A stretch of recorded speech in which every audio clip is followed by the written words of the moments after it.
أنت الرحمن يا الله، أنت الرحيم يا الله، أنت السلام يا الله، أنت العزيز يا الله، أنت القدوس يا الله، أنت الجبار يا الله. ولله الأسماء الحسنى فادعوه بها.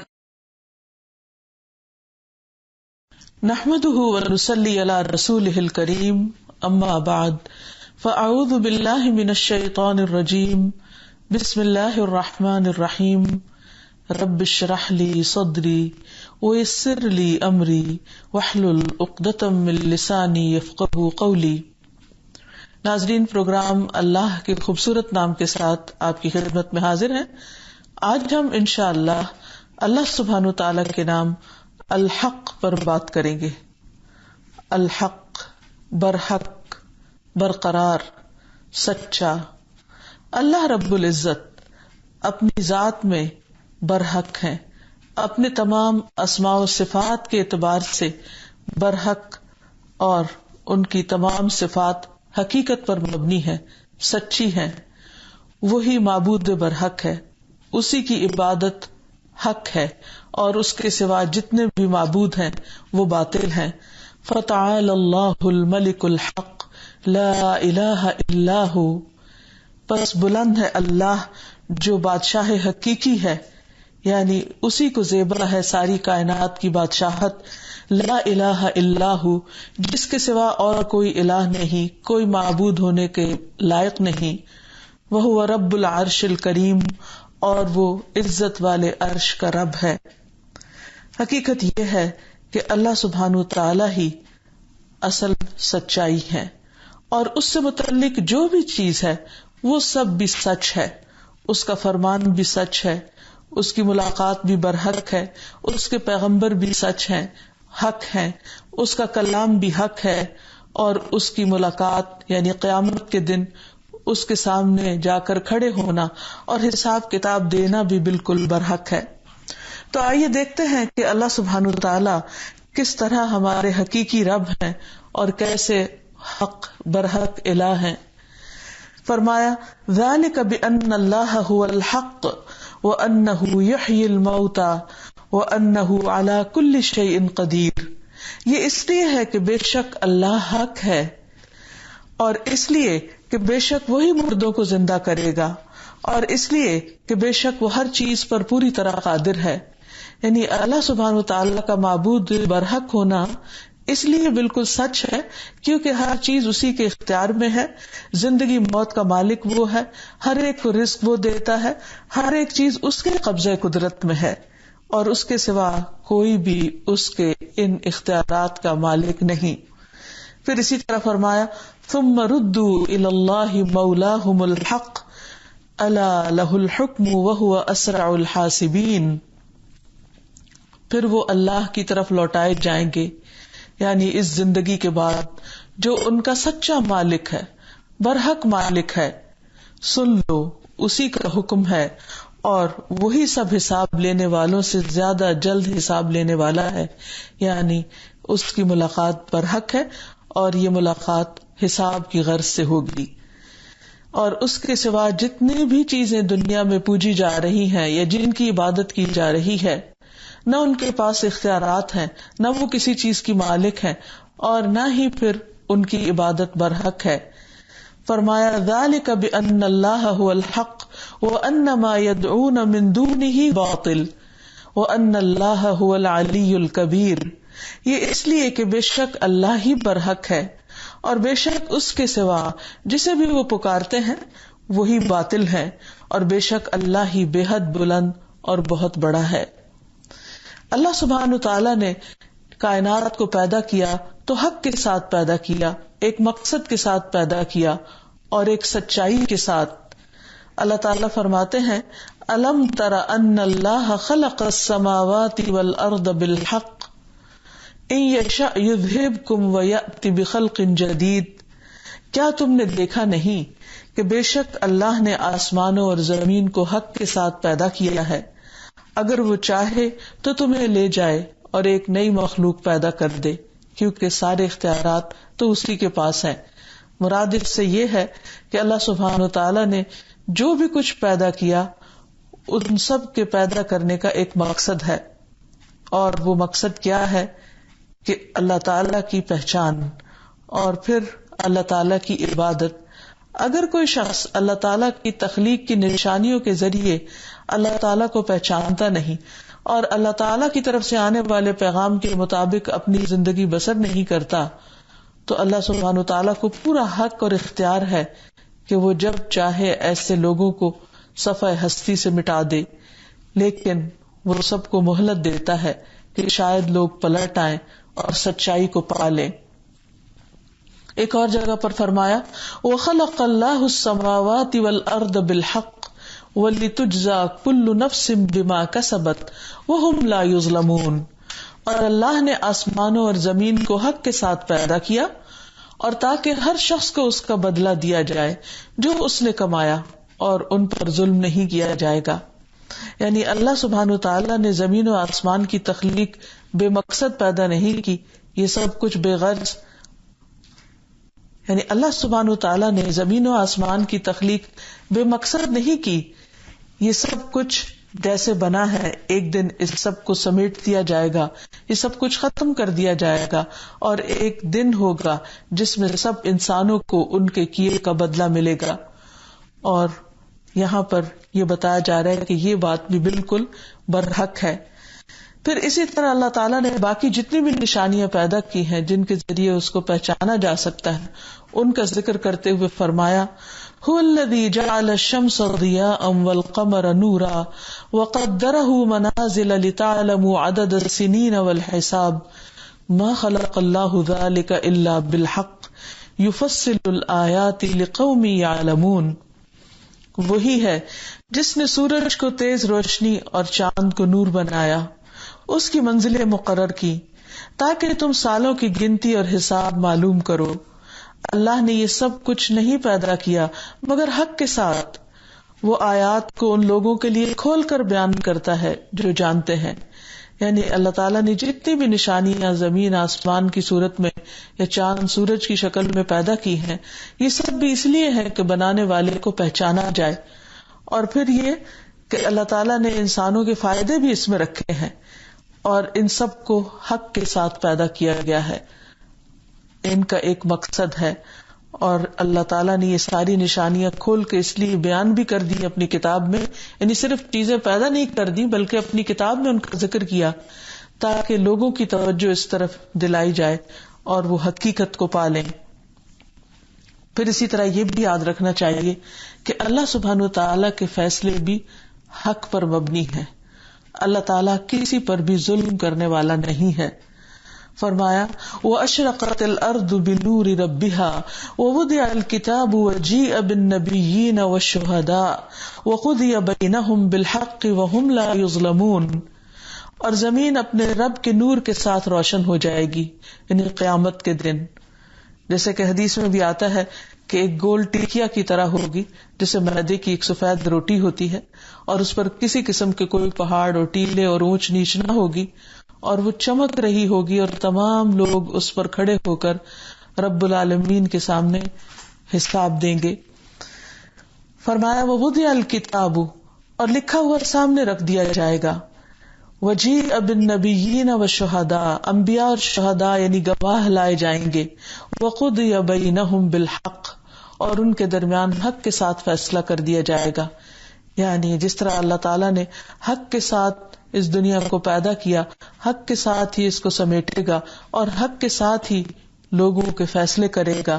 وَهُمْ لَا يُظْلَمُونَ، اور وہ ظلم نہ کیے جائیں گے.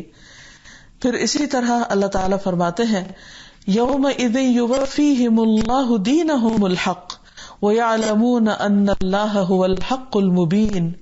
اس دن اللہ انہیں صحیح بدلہ پورا دے گا حق کے ساتھ.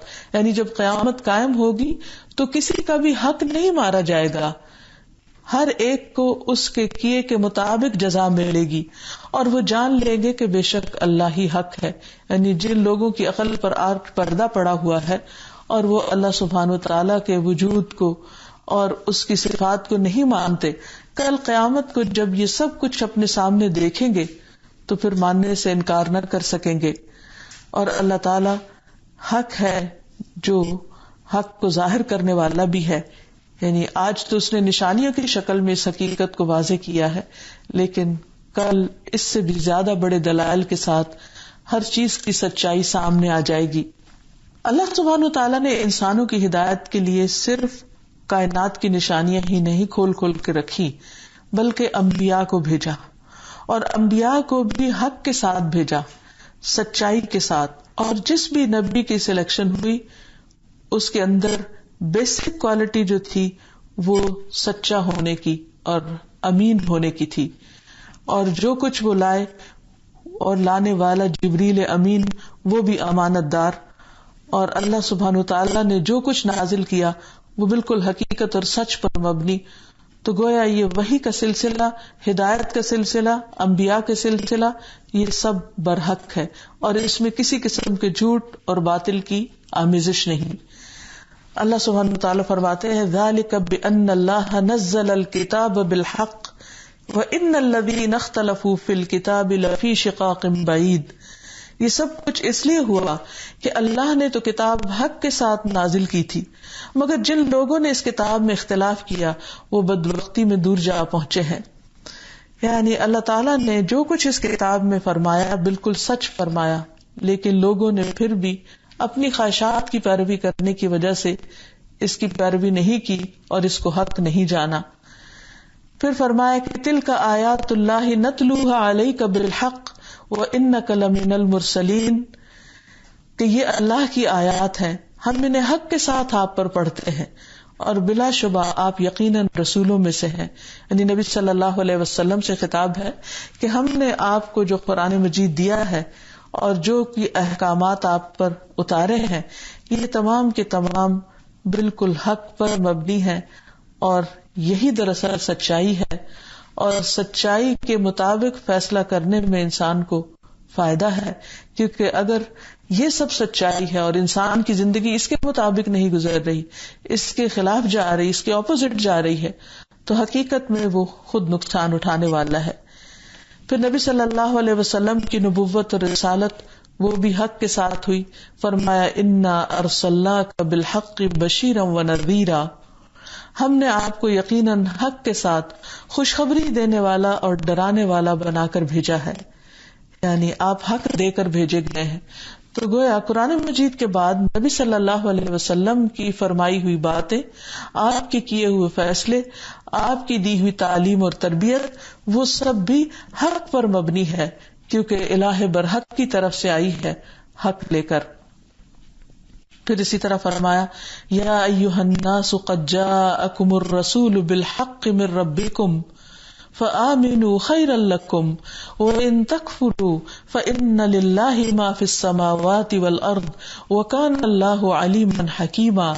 اے لوگو، بلا شبہ تمہارے پاس یہ رسول حق کے ساتھ تمہارے رب کی طرف سے آیا ہے، بس تم ایمان لے آؤ، تمہارے لیے بہتر ہوگا. اور اگر کفر کرو تو بے شک اللہ ہی کا ہے جو کچھ آسمانوں اور زمین میں ہے، اور اللہ ہمیشہ سے سب کچھ جاننے والا، کمال حکمت والا ہے. اس آیت سے بھی یہی بات پتہ چلتی ہے کہ اللہ سبحانہ تعالیٰ چونکہ حکمت والا ہے اور عدل کرنے والا ہے اور سب کچھ جاننے والا ہے، اس نے جو کچھ انسانوں کی ہدایت کے لیے، ان کی رہنمائی کے لیے بھیجا ہے وہ بالکل حقیقت پر مبنی ہے. اس کا مطلب یہ ہے کہ انسان بھی اللہ کی تخلیق ہے، انسانوں کے اندر جو پوٹینشیل رکھے وہ بھی اللہ نے رکھے، جس قسم کی عقل سمجھ بوجھ رکھی وہ بھی سب اس کی دی ہوئی، اور عین اس کی ضرورت کے مطابق وہی نازل کی، ہدایت بھیجی، رسول بھیجے، اچھے نمونے بھیجے، تاکہ لوگ اس دنیا کی زندگی کو بھی بہترین طریقے پر گزار سکیں، اور ہمیشہ کا گھر جو ان کے لیے تیار کیا اللہ نے اس کو بھی حق کے ساتھ پا سکے. لیکن اگر انسان اس حق کو اور اس سچ کو سچ نہیں مانتے تو دراصل خود خسارے میں ہے. ہم دیکھتے ہیں کہ پہلی وحی جو ہے اس کے بارے میں بھی آتا ہے کہ وہ حق کے ساتھ تھی، حق آیا تھا. حضرت عائشہ کہتی ہے کہ رسول اللہ صلی اللہ علیہ وسلم پر وحی کا ابتدائی دور اچھے خوابوں سے شروع ہوا، پھر آپ تنہائی پسند ہو گئے اور غار حرا میں خلوت نشینی اختیار کر لی. کئی کئی دن اور رات وہاں مسلسل عبادت میں مشغول رہتے، یہاں تک کہ آپ کے پاس حق آ گیا. یہاں تک کہ آپ کے پاس حق آ گیا یعنی الحق کی طرف سے حق پہنچ گیا، یعنی جو تعلیم آپ کو دی گئی وہ بالکل سچائی پر مبنی تھی. اور آپ غار حرا میں ہی قیام پذیر تھے کہ اچانک جبریل علیہ السلام آپ کے پاس حاضر ہو گئے، اور پھر وہ اقرأ بسم ربک الذی خلق والی آیات نازل ہوئی. پھر اسی طرح یہ ہے کہ آپ صلی اللہ علیہ وسلم نبوت سے پہلے بھی صادق اور امین تھے، ہمیشہ سچ بولتے تھے، آپ کی زبان پر سچ ہی جاری ہوتا تھا. اور نبوت کے بعد بھی جو بات آپ نے فرمائی وہ حق پر مبنی تھی. اس سلسلے میں عبداللہ ابن عمرو ابن العاص کہتے ہیں، میں نے کہا یا رسول اللہ صلی اللہ علیہ وسلم، میں آپ سے جو باتیں سنتا ہوں کیا میں انہیں لکھ لیا کروں؟ آپ نے فرمایا ہاں. میں نے پوچھا رضامندی اور ناراضگی دونوں حالتوں میں، یعنی کبھی آپ غصے میں ہوتے ہیں، کبھی آپ اچھے موڈ میں ہوتے ہیں، تو کیا سب باتیں آپ کی لکھ لوں؟ آپ نے فرمایا ہاں، کیونکہ میری زبان سے حق کے سوا کچھ نہیں نکلتا. یعنی جس رب نے مجھے بھیجا ہے، جو سچ دے کر بھیجا ہے، اسی نے حفاظت کی ہے، اور جو کچھ میں کہتا ہوں، جو کچھ بتاتا ہوں، وہ بالکل سچ ہے. ایک اور بات میں آتا ہے کہ آپ مزاح میں یعنی ہنسی مذاق میں بھی سچ ہی بولتے تھے، کوئی جھوٹی بات یا کوئی غیر حقیقی بات آپ کی زبان سے نہیں نکلتی تھی. رسول اللہ صلی اللہ علیہ وسلم نے فرمایا میں تو ہمیشہ حق بات ہی کہتا ہوں. کسی صحابی نے عرض کیا یا رسول اللہ صلی اللہ علیہ وسلم، آپ تو ہمارے ساتھ مزاح بھی کرتے ہیں. آپ نے فرمایا مزاح میں بھی ہمیشہ میں حق بات ہی کہتا ہوں. پھر اسی طرح اللہ سبحانہ وتعالیٰ کے جتنے اقوال ہیں، جو افعال ہیں، صفات ہیں، جو اللہ تعالیٰ نے خبریں دی ہیں ماضی کے واقعات کی یا مستقبل کے ہونے والے واقعات کی، چاہے آخرت ہے یا جنت ہے یا جہنم ہے یا اس کے بعد کی جو باتیں ہیں، یہ سب بھی حق پر مبنی ہیں. اور اللہ سبحانہ وتعالیٰ کی باتیں حق ہو کر رہتی ہیں، اور اس کے تمام کلمات سچ کو ثابت کرنے والے ہیں. اس کے وعدے بھی سچے ہیں، اس کا دین بھی سچا ہے، اس کی کتاب بھی سچی ہے، اس کی ساری خبریں سچی ہیں. اللہ تعالیٰ فرماتے ہیں وَيُحِقُّ اللَّهُ الْحَقَّ بِكَلِمَاتِهِ وَلَوْ كَرِهَ الْمُجْرِمُونَ، اور اللہ حق کو اپنی باتوں کے ساتھ سچا کر دیتا ہے، ثابت کر دیتا ہے، خواہ مجرم برائی کیوں نہ جانے. اسی طرح ایک اور جگہ پر فرمایا وَيَمْحُ اللَّهُ الْبَاطِلَ وَيُحِقُّ الْحَقَّ بِكَلِمَاتِهِ إِنَّهُ عَلِيمٌ بِذَاتِ الصُّدُورِ، اور اللہ باطل کو مٹا دیتا ہے اور حق کو اپنی باتوں کے ساتھ ثابت کر دیتا ہے، یقیناً وہ سینوں کی بات کو خوب جاننے والا ہے. ایک اور جگہ پر فرمایا وَمَنْ أَصْدَقُ مِنَ اللَّهِ حَدِيثًا، اللہ سے سچی بات کس کی ہو سکتی ہے. ایک اور جگہ پر فرمایا وَمَنْ أَصْدَقُ مِنَ اللَّهِ قِيلًا، اللہ سے سچا قول کس کا ہو سکتا ہے. سورۃ الانعام میں فرمایا وَتَمَّتْ كَلِمَةُ رَبِّكَ صِدْقًا وَعَدْلًا لَا مُبَدِّلَ لِكَلِمَاتِهِ وَهُوَ السَّمِيعُ الْعَلِيمُ، اور تیرے رب کی بات سچ اور انصاف کے اعتبار سے پوری ہو گئی، اس کی باتوں کو کوئی بدلنے والا نہیں، اور وہی سب کچھ سننے والا اور سب کچھ جاننے والا ہے. یہ بھی یاد رہے کہ اللہ سبحانہ وتعالیٰ کے وعدے سچے ہیں، اللہ کی باتیں سچی ہیں. اور اس کی دلیل یہ ہے کہ حضرت انس رضی اللہ تعالیٰ عنہ سے روایت ہے کہ نبی صلی اللہ علیہ وسلم جب معراج پر تشریف لے گئے تو آپ پر 50 نمازیں فرض کی گئی. حضرت موسیٰ کے کہنے پر آپ صلی اللہ علیہ وسلم کی التجا پر وہ بالآخر 5 رہ گئی.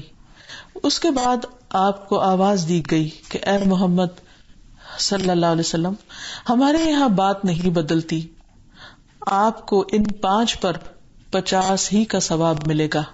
یعنی ہم اب نمازیں تو 5 پڑھتے ہیں، لیکن اللہ سبحانہ تعالیٰ نے وہ جو 50 کا اجر لکھا تھا وہ اپنی جگہ برقرار ہے، برحق ہے.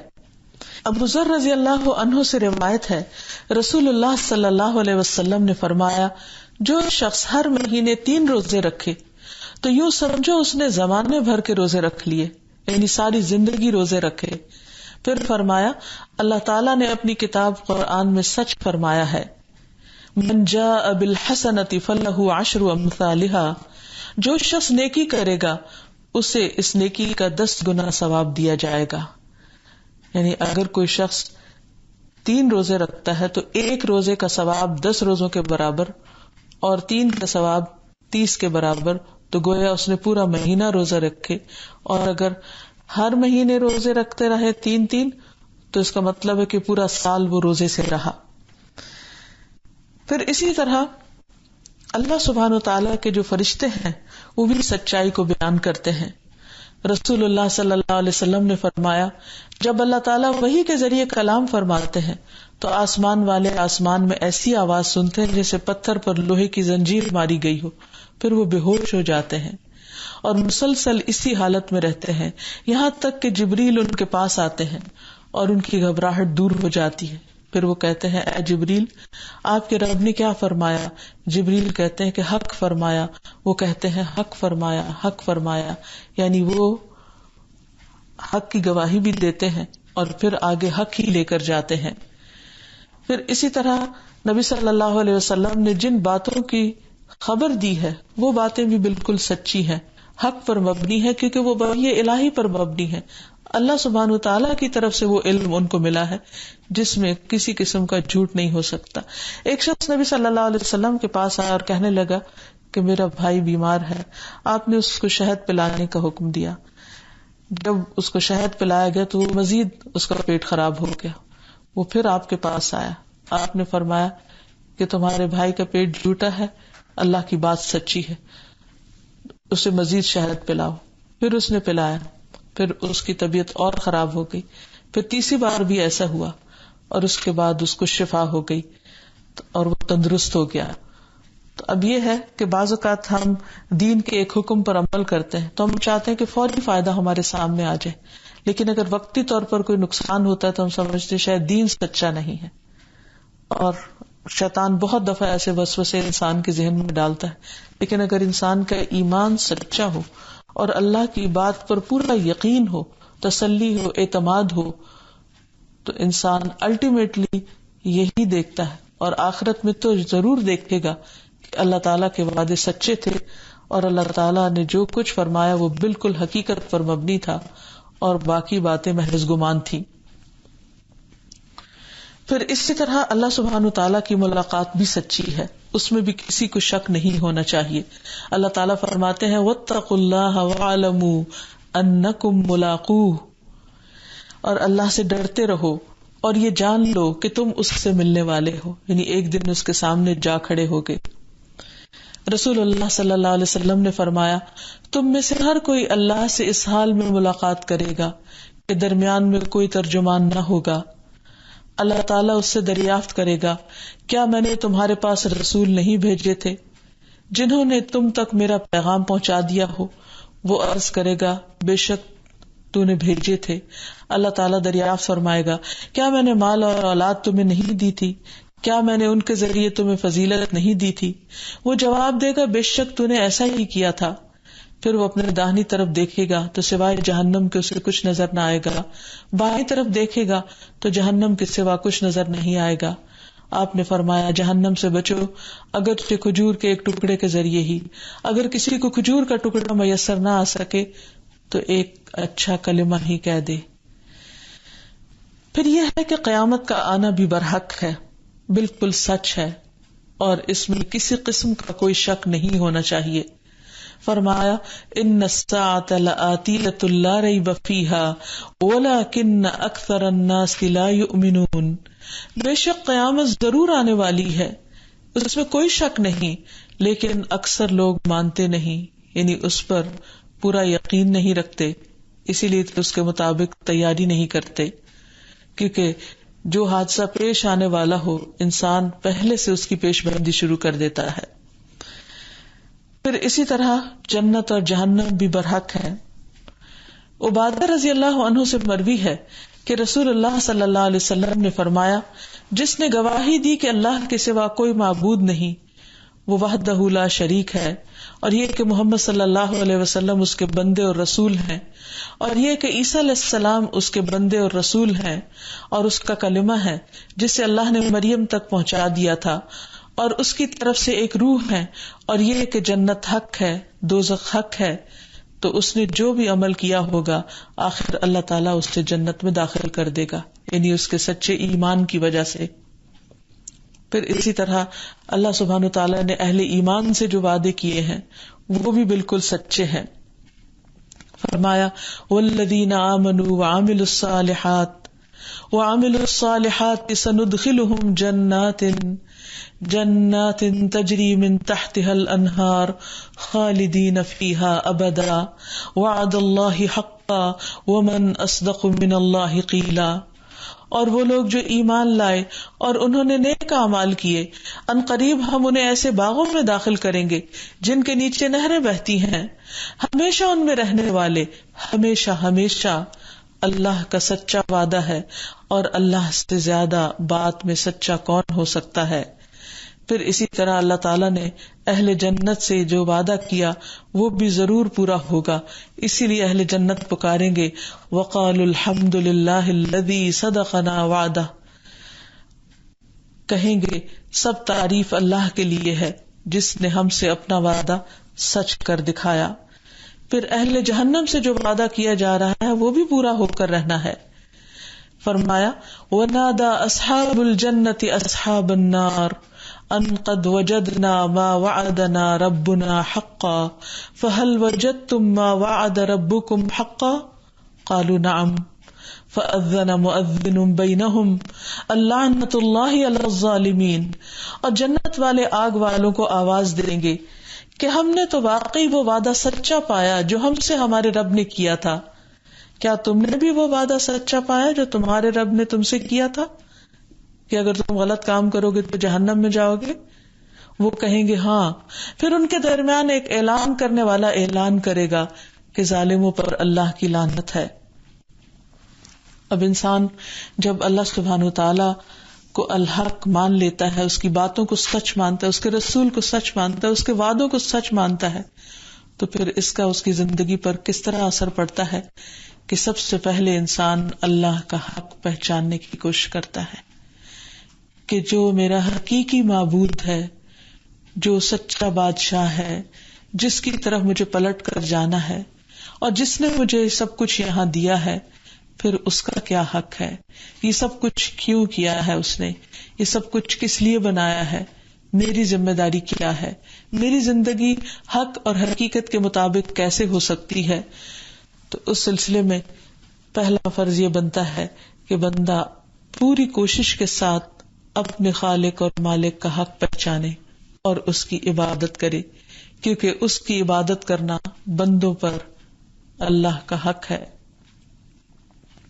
معاذ رضی اللہ عنہ کہتے ہیں نبی صلی اللہ علیہ وسلم جس گدھے پر سوار تھے میں اس پر آپ کے پیچھے بیٹھا ہوا تھا، اس گدھے کا نام عفیر تھا۔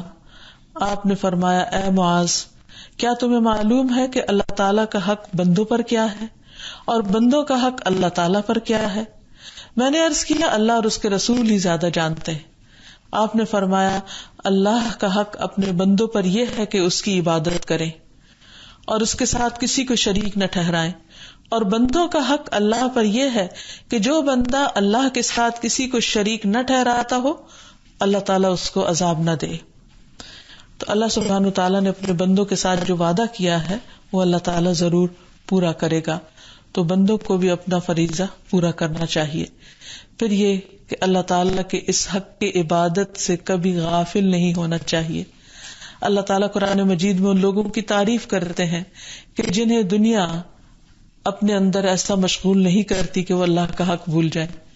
فرمایا رجال لا تلہیہم تجارت ولا بیع عن ذکر اللہ، وہ مرد جنہیں اللہ کے ذکر سے نہ کوئی تجارت غافل کرتی ہے اور نہ ہی کوئی خرید و فروخت غافل کرتی ہے۔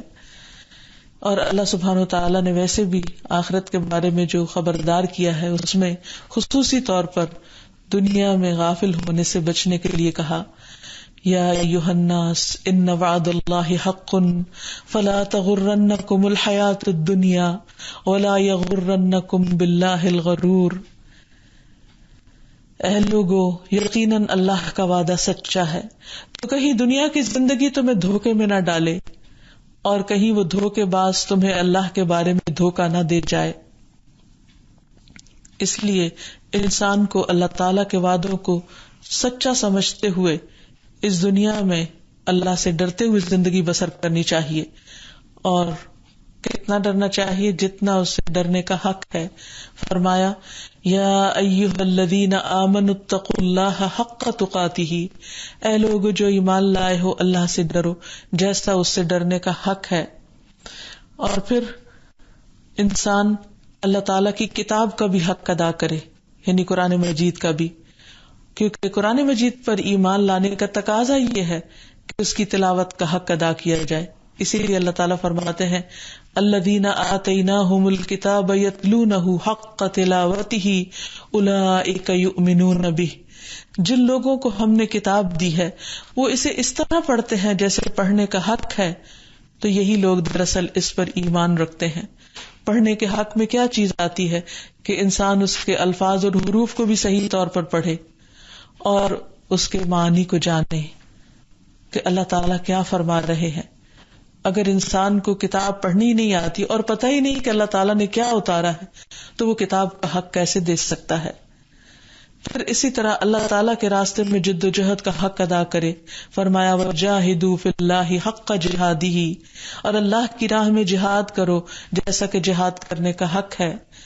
پھر اسی طرح لوگوں کے حقوق ادا کرنے کے بارے میں بھی انسان کو سنجیدہ ہونا چاہیے، ہر ایک کو اس کا حق دینا چاہیے.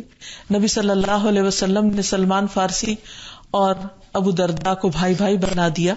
ایک مرتبہ سلمان ابو درداء سے ملنے کے لیے گئے تو دیکھا کہ ام درداء بہت خستہ حال میں ہے. پوچھا کہ تمہارا کیا حال ہے؟ بولے تمہارے بھائی ابو درداء کو دنیا سے کوئی دلچسپی نہیں. جب ابو درداء آئے تو سلمان نے ان سے کہا کہ تمہارے رب کا بھی تم پر حق ہے، تمہاری جان کا بھی تم پر حق ہے، تمہاری بیوی کا بھی تم پر حق ہے، بس سارے حقداروں کے حقوق ادا کرو. پھر وہ نبی صلی اللہ علیہ وسلم کی خدمت میں حاضر ہوئے اور آپ سے اس کا ذکر کیا تو آپ نے فرمایا سلمان نے سچ کہا، حق کہا. پھر اسی طرح انسان کے مہمان کا بھی اس پر حق ہے. حدیث میں آتا ہے ان لزورک علیک حق، تم سے ملنے کے لیے آنے والے کا بھی تم پر حق ہے. پھر اسی طرح انسان کو اپنی گفتگو میں، اپنے معاملات میں، اپنے طرز زندگی میں حق کو اپنانا چاہیے اور باطل کا انکار کر دینا چاہیے. ہر معاملے میں سچ کو اختیار کرنا چاہیے. رسول اللہ صلی اللہ علیہ وسلم نے فرمایا سچائی کو اپنے اوپر لازم کر لو. ایک اور جگہ پر فرمایا کہ کسی بھی دل میں ایمان اور جھوٹ اکٹھے نہیں ہو سکتے، یعنی ایمان انسان کو اندر سے سچا بنا دیتا ہے کیونکہ وہ حقیقت کے مطابق بات کرتا ہے. پھر اسی طرح جو شخص سچ بولتا رہتا ہے اور سچ کی تلاش میں رہتا ہے وہ اللہ کے ہاں صدیق لکھا جاتا ہے اور صدیق بن کر دنیا کی قیمتی دولت حاصل کر لیتا ہے. رسول اللہ صلی اللہ علیہ وسلم نے فرمایا اگر تم میں 4 خصال پائے جاتے ہوں تو تمہیں دنیا کے کسی فائدے سے محرومی کا کوئی افسوس نہیں ہونا چاہیے. امانت کی حفاظت، سچی بات، اخلاق کی عمدگی اور کھانے میں پاکیزگی. پھر اسی طرح یہ ہے کہ انسان کو حق بات چھپانی نہیں چاہیے، سچی گواہی کو نہیں چھپانا چاہیے. انسان کو اگر کسی معاملے میں صحیح بات معلوم ہے تو وہ دوسروں کے ساتھ شیئر کرنی چاہیے. مثلاً کوئی کسی کے بارے میں غلط بات کہہ رہا ہو اور آپ کو حقیقت معلوم ہو تو آپ کو دوسرے کا دفاع کرنا چاہیے. پھر اسی طرح اس حق کو ماننے کا تقاضا یہ ہے کہ انسان جو کہے اس پر عمل بھی کر کے دکھائے. یہ نہ ہو کہ زبان سے کچھ کہہ رہا ہو اور اس کا طرز زندگی، اس کا عمل اس کے خلاف ہو.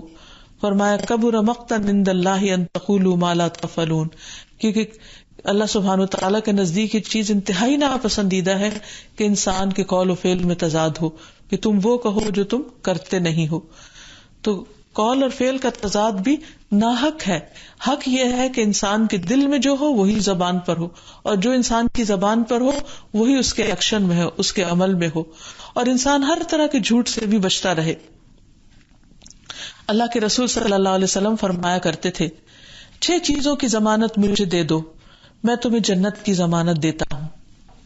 جب تم سے کوئی بات کرے تو جھوٹ نہ بولو، جب امانت رکھی جائے تو خیانت نہ کرو، وعدہ کرے تو توڑے نہیں، اور نظروں کو جھکا کر رکھا کرو، اپنے ہاتھ کو روک کر رکھو، اپنی شرمگاہوں کی حفاظت کرو۔ پھر اسی طرح بچوں سے بھی جھوٹ نہیں بولنا چاہیے کہ انہیں تو کیا معلوم، نہیں، انہیں کچھ معلوم ہے یا نہیں، ہمیں تو معلوم ہے کہ حقیقت کیا ہے۔ اس لیے جب ان کے ساتھ کوئی وعدہ کیا جائے یا انہیں کسی بھی چیز کی حقیقت کے بارے میں بتایا جائے تو اصل حقیقت بتائی جائے۔ بعض اوقات ہم سمجھتے کہ بچے سمجھیں گے نہیں تو ان کو خود ساختہ کہانیوں کے ذریعے یا غلط حقائق کے ذریعے ان کو بات پہنچائی جاتی ہے، تو اس سے وہ بچپن سے پھر جھوٹ کے عادی ہو جاتے ہیں۔ عبداللہ بن عامر کہتے ہیں کہ ایک دن میری ماں نے مجھے بلایا اور رسول اللہ صلی اللہ علیہ وسلم ہمارے گھر میں تشریف فرما تھے۔ انہوں نے کہا ادھر آؤ، میں تمہیں ایک چیز دوں گی۔ تو رسول اللہ صلی اللہ علیہ وسلم نے ان سے فرمایا کیا واقعی تمہارا دینے کا ارادہ ہے؟ انہوں نے کہا میں کھجور دوں گی۔ تو رسول اللہ صلی اللہ علیہ وسلم نے ان کو کہا اگر تم اس کو کچھ نہ دیتی تو یہ بات تمہارے اوپر جھوٹ لکھی جاتی، تم پر جھوٹ کا گناہ لکھا جاتا۔ تو بچے کو بھی معمولی سمجھ کر اس سے غلط بیانی نہ کی جائے، اور اگر بچے کے ساتھ اجازت نہیں تو بڑوں کے ساتھ کیسے اجازت ہوگی۔ پھر اسی طرح یہ ہے کہ جھوٹے شخص کی عبادت قبول نہیں۔ نبی صلی اللہ علیہ وسلم نے فرمایا جو شخص جھوٹ بولنا اور اس پر عمل کرنا اور جہالت کی باتوں کو نہ چھوڑے تو اللہ سبحانہ وتعالیٰ کو اس کی کوئی ضرورت نہیں کہ وہ اپنا کھانا پینا چھوڑ دے، یعنی ایسے شخص کا روزہ بھی قبول نہیں۔ پھر جھوٹ بے برکتی کا باعث ہوتا ہے اور سب سے بدترین عادت ہے۔ پھر اسی طرح انسان اپنے وعدوں میں بھی سچا ہو، کیونکہ وعدہ خلافی جو ہے وہ منافقت کی علامت ہوتی ہے۔ پھر ایک دوسرے کو بھی حق کی تلقین کرنا ضروری ہے۔ قرآن مجید میں اللہ سبحانہ وتعالیٰ نے جن لوگوں کو نقصان سے بچنے کا وعدہ کیا ہے ان کی 4 صفات بیان فرمائی ہیں۔ الذین آمنوا، وہ جو ایمان لائے، وعملوا الصالحات، نیک کام کریں، وتواصوا بالحق، ایک دوسرے کو بھی حق کی تلقین کریں، وتواصوا بالصبر، اور ایک دوسرے کو صبر کی تلقین کریں۔ اور پھر آخر میں یہ کہ اسلام کے ساتھ اللہ تعالیٰ سے دعا بھی کرنی چاہیے، اور انسان کو حق کی تلاش میں رہنا چاہیے اور اس کے لیے دعا کرنی چاہیے کہ ربنا افتح بیننا وبین قومنا بالحق وانت خیر الفاتحین، اے ہمارے رب ہمارے درمیان اور ہماری قوم کے درمیان حق کے ساتھ فیصلہ کر دے، اور تو سب فیصلہ کرنے والوں میں سے بہتر ہے۔ پھر اللہ تعالیٰ کے حق ہونے کا اقرار کرنا چاہیے۔ نبی صلی اللہ علیہ وسلم جب صبح کے وقت تہجد کے لیے کھڑے ہوتے تو یہ دعا پڑھتے، اللہم لک الحمد انت قیم السماوات والارض ومن فیہن، ولک الحمد لک ملک السماوات والارض ومن فیہن، ولک الحمد انت نور السماوات والارض، ولک الحمد انت الحق ووعدک الحق ولقاؤک حق وقولک حق والجنة حق والنار حق والنبیون حق ومحمد صلی اللہ علیہ وسلم حق والساعۃ حق۔ اے میرے اللہ، ہر طرح کی تعریف تیرے ہی لیے ہے، تو آسمان اور زمین اور ان میں رہنے والی تمام مخلوق کو قائم رکھنے والا ہے، اور ہم تمام کی تمام بس تیرے ہی لیے مناسب ہے۔ آسمان اور زمین اور ان کی تمام مخلوقات پر بادشاہی صرف تیرے لیے ہے اور تعریف تیرے ہی لیے ہے۔ تو آسمان و زمین کا نور ہے اور تعریف تیرے ہی لیے ہے۔ تو حق ہے، تیرا وعدہ حق ہے، تیری ملاقات حق ہے، اور تیرا فرمان حق ہے، جنت حق ہے، دوزخ حق ہے، انبیاء حق ہے، محمد صلی اللہ علیہ وسلم حق ہے، اور قیامت کا آنا برحق ہے۔ اور پھر یہ کہ انسان اللہ سبحانہ تعالیٰ سے یہ دعا کرے کہ وَأَسْأَلُكَ كَلِمَةَ الْحَقِّ فِي الرِّضَا وَالْغَضَبِ، کہ اے اللہ میں تجھ سے سوال کرتا ہوں کہ میں حق بات ہی کیا کروں، خواہ میں رضامندی کی حالت میں ہوں یا غصے کی حالت میں ہوں، کسی سے خوش ہوں یا کسی سے ناراض ہوں۔ تو اللہ تعالیٰ سے دعا ہے کہ وہ ہمیں حق پر ہی زندہ رکھے اور حق پر ہی موت دے۔ وآخر دعوانا ان الحمد للہ رب العالمین۔ يا الله أنت الحسيب يا الله أنت الشافي يا الله أنت المبين يا الله أنت الوكيل يا الله أنت القيوم يا الله أنت المتين يا الله أنت السبوح يا الله لا إله إلا الله محمد رسول الله لا إله إلا الله محمد رسول الله